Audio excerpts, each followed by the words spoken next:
My name is Mark, current president of the GFU Fencing Club. Today we're going to be talking about movement and footwork.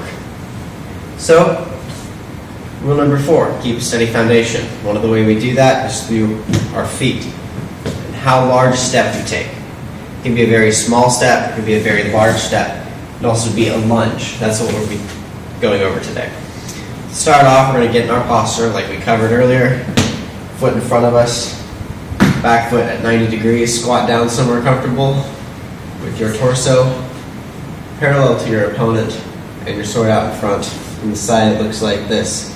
Now pay close attention to my feet and my awesome shoes.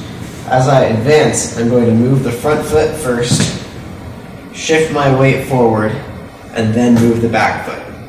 Again, all my weight goes to my back foot, I move my front foot, shift my weight forward, and then move my back foot. This keeps my stance as wide as possible as I'm moving. I never want to move my back foot first, because what if I get caught off guard? What if I'm trying to advance and then they push at the same time? I have no choice but to stumble backwards. So I'm always going to want to move the lead foot first. Retreating is the same, if you might have picked up on me doing it. So you move the back foot, shift your weight, and then move the front foot in order to retreat.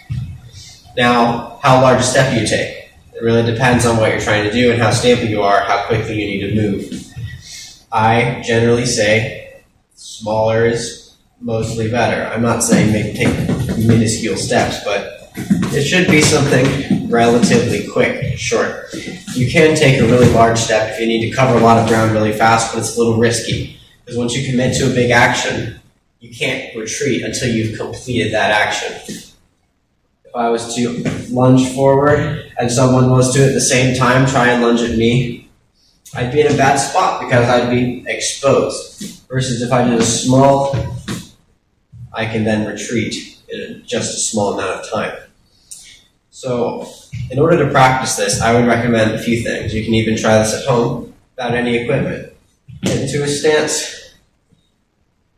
Move the front foot, shift with the back foot about a foot's length.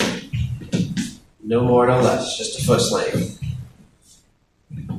Once you get comfortable with this, maybe do a bit larger, maybe 2 foot's length. 2 of your feet, not 2 literal feet. Then maybe try with half of your foot's length. See how quickly you can do this. I know it feels a little ridiculous, but it'll come in handy when you need to get just the right amount of distance. Practice that, and I'll see you in the next video.